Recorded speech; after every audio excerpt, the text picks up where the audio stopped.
कोयलांचल, जहां प्रशासन की नाक के नीचे काले हीरे की लूट धड़ल्ले से जारी है, वहां ब्राउन गोल्ड पर भी दिन दहाड़े डाका डाला जा रहा है। मिलीभगत के खेल से रेत के रंगदार सरकारी खजाने में करोड़ों की सेंधमारी कर रहे हैं। कैसे, देखिए न्यूज़ 11 भारत के ऑपरेशन ब्राउन गोल्ड में।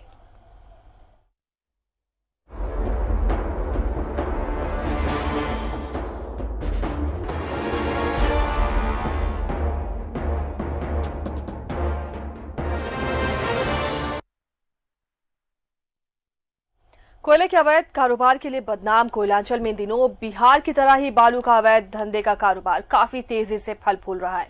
वो भी तब जब राज्य सरकार के निर्देश पर धनबाद जिला प्रशासन बालू के अवैध कारोबार के निक्सस को तोड़ने में दिन रात एक कर रखी है।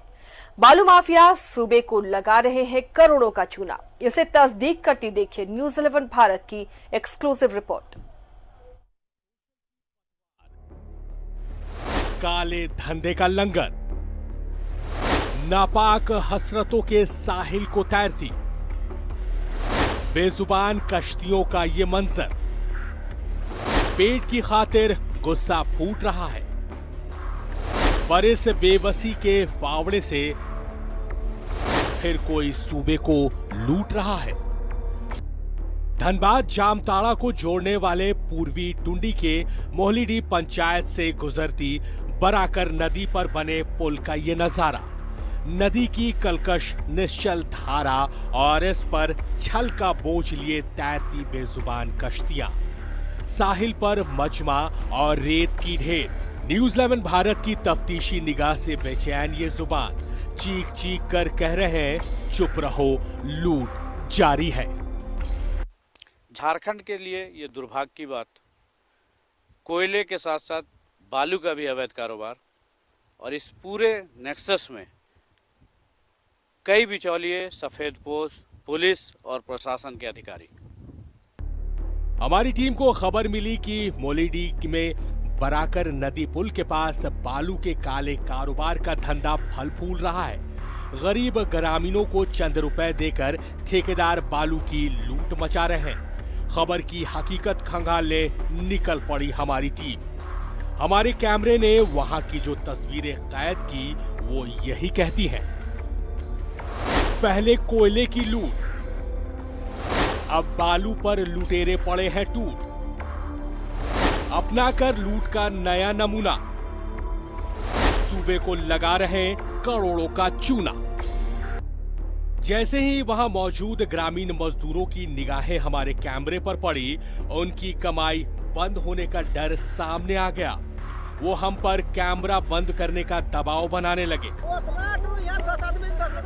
बोलेगा ठीक। लेकिन तब तक हमारे कैमरे ने मजदूरों की मजबूरी की आड़ में चल रहे करोड़ों के बालू के अवैध कारोबार को कैद कर लिया था। लेकिन ये किस्सा किसी एक घाट का नहीं है। पूरे सूबे में माफिया सक्रिय है और नियमों की धज्जियां उड़ाकर बालू लूट रहे हैं। लीज कहीं और बालू का खनन कहीं और। ये जो मैं जिस जगह खड़ा हूँ, ये आप देख रहे हैं, ये लीज मिला है धनबाद के स्पार्कल वर्ल्ड प्राइवेट लिमिटेड के राजन प्रसाद को। इस घाट की नीलामी हुई है और लगभग 9.70 एकड़ इस बालू घाट को, कथित बालू घाट को उनके लीज किया गया है और यहीं से बालू उनको उठना है। लेकिन आप ये जो घाट देख रहे हैं, इसमें सिर्फ पत्थर और पानी है, बालू का कहीं पता ही नहीं है। बालू उस दूर दरकिनार वहाँ पे उस इलाके दूसरे क्षेत्र में है, जहाँ से ग्रामीण के रूप में बिचौलियों के माध्यम से इस ठेकेदार को उपलब्ध कराया जाता है और वो फिर बाजारों में जाता है। तो 1000 रुपये, 1200 रुपये का माल धनबाद शहर जाकर लगभग 6000, 5000, 7000 तक में बिक्री होती है।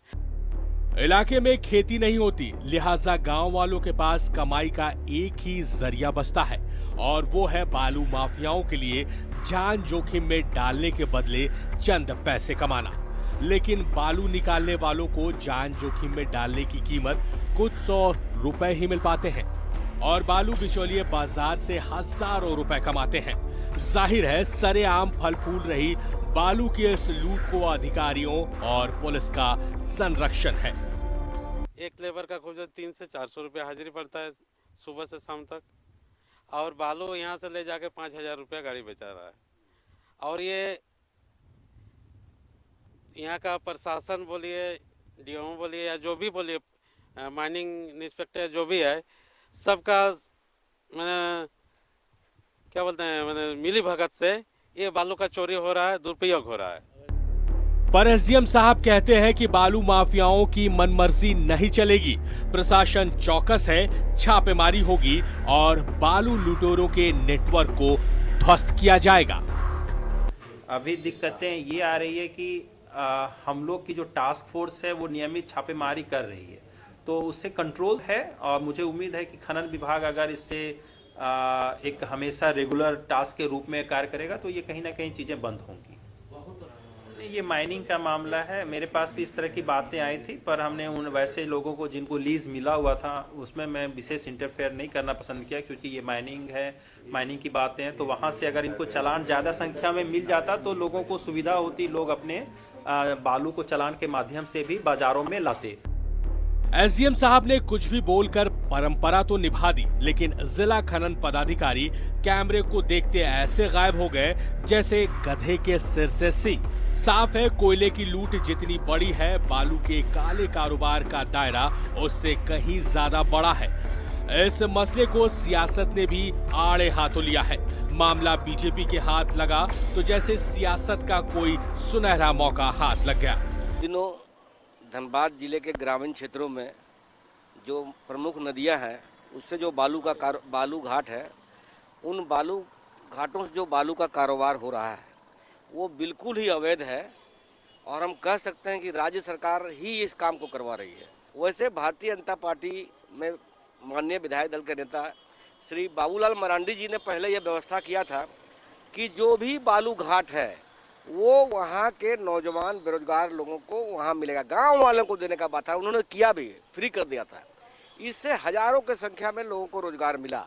लेकिन हेमंत सरकार ने इन चीज़ों को नज़रअंदाज करके माफियाओं से बालू बेचा रही है। तो मौत मरना यहाँ के ग्रामीण और लेबरों को ही है और लाभ इसका दूसरे और दबंग लोग ही उठाएंगे।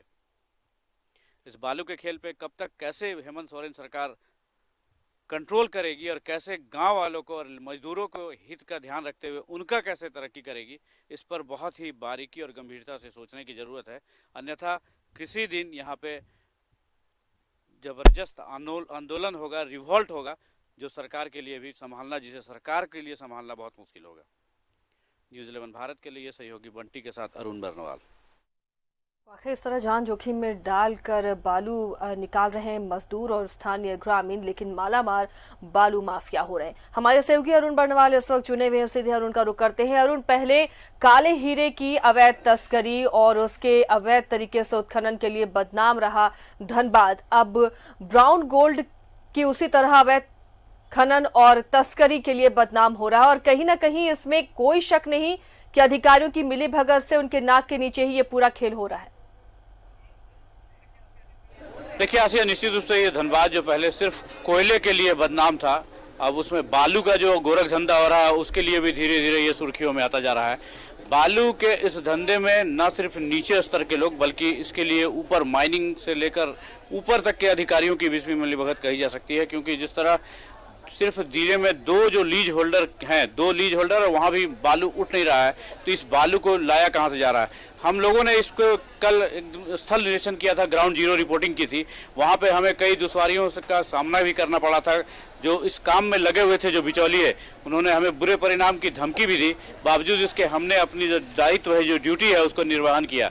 आप देख रहे होंगे कि जिस तरह का सीन है उसमें कैसे मजदूर जो लगे हुए हैं, जो नीचे स्तर का जो मजदूर जो नदी से बालू निकालता है, वो नाव का उपयोग करके उसमें कैसे मतलब अपनी जान जोखिम में डालकर वो अपनी बालू का उत्खनन करता है, और उसे कुछ महज 100 रुपए ही मिलते हैं, जो धीरे धीरे जाकर बिचौलियों के माध्यम से ठेकेदार तक पहुंचता है, और फिर बाजार में जो बालू वो वहाँ पे 1000 रुपये में घाट से मजदूर बेचते हैं, वो बाजार में 6000 से 7000 रुपये बिकता है। तो इस पूरे गोरख धंधे में कहें आसिया, तो माइनिंग की भी बहुत बड़ी भूमिका है। जी अरुण, लीज कहीं का मिला हुआ है, खनन कहीं से हो रहा है, लीज की जो जगह आपने दिखाई वहां पर बालू है नहीं, या तो बालू निकाल लिया गया या फिर ऐसी जगह का लीज ऐसी जगह पर क्यों दी गई? तो सवाल था आसिया माइनिंग अफसर थे, लेकिन उन्होंने कैमरा देखकर चुपचाप एकदम स्पष्ट बंद कर लिया अपना और कुछ भी बोलने से साफ इनकार कर दिया। इसमें बड़ी बात थी, जो पूर्व के जो डीएमओ थे उन्होंने जब लीज दिया है लगभग 9 एकड़ जमीन का बालू खनन के लिए, बालू घाट के लिए स्पार्कल इंडिया प्राइवेट लिमिटेड के नाम, राजन प्रसाद के नाम में उसके नाम से लीज दी गई थी। और जिस जगह की लीज दी गई थी, जिस जगह को इंगित किया गया था, वहाँ सिर्फ और सिर्फ पत्थर थे, बालू का कहीं पता ही नहीं था। तो ये तो तय बात था कि ठेकेदार अपने मिली भगत से कहीं न कहीं से बालू उत्खनन कराएगा ही, और सिर्फ चालान के बल पर न सिर्फ इस बजरा घाट से बल्कि जामताड़ा और बंगाल के बालू को भी बाजार में खपाने का काम किया जाएगा और 1 के 5 की वसूली होगी। तो ये कुछ सारा खेल है इस कोलफील्ड में, कोयले के साथ साथ बालू का भी, और इसके लिए बहुत ही, ये कहें तो बहुत ही नीचे ही नहीं ऊपर स्तर के लोग भी इसमें शामिल हो सकते हैं। तो अरुण, इससे इनकार नहीं किया जा सकता है कि जैसे कोयले में बहुत बड़े बड़े नाम सामने आ रहे हैं, लगातार इसे लेकर छापेमारी भी हो रही है, उसी तरह बालू का भी ऐसे ही नेक्सस बन चुका है। निश्चित रूप से आसिया, बालू में भी बहुत बड़ा नेक्सस बन चुका है नीचे से ऊपर के स्तर का। बिहार में अब तक बालू के लिए सिर्फ बिहार बदनाम था, लेकिन अब झारखंड के भी कुछ एक जिले हैं जहां से नदियां गुजरती हैं, वहां भी एक बहुत बड़ा सिंडिकेट बन चुका है जो इस बालू के अवैध धंधे में पूरी तरह से संलिप्त है। हम लोगों ने भाजपा के जो ग्रामीण जिला अध्यक्ष है उनसे भी बात की, उन्होंने सीधे सीधे इसके लिए दोष ठहराया है राज्य सरकार पे, और जब एनजीटी ने अपना खत्म कर दिया है पाबंदी, तो क्यों नहीं जल्दी से लीज होल्डर को देकर, चालान देकर उसको बालू उठाने का काम किया जाता है, ताकि लोगों तक पहुंच सके, सहज से पहुंच सके, और ये अवैध धंधा है उस पर, अवैध गोरख धंधा, उस पर काबू पाया जा सके। ग्रामीणों से भी हम लोगों ने बात की है, तो जो झारखंड के पहले जो मुख्यमंत्री थे बाबूलाल मरांडी, उन्होंने अपने समय में इस बात को लिए इंगित किया था कि जो नीचे स्तर के जो गांव के लोग हैं उन्हीं को बालू घाट मुहैया करा जाएगा, और ताकि वो उनको रोजगार का साधन भी उपलब्ध हो सके और ये जो तस्करी और अवैध गोरख धंधे का काम होता है उस पर अंकुश लग सके।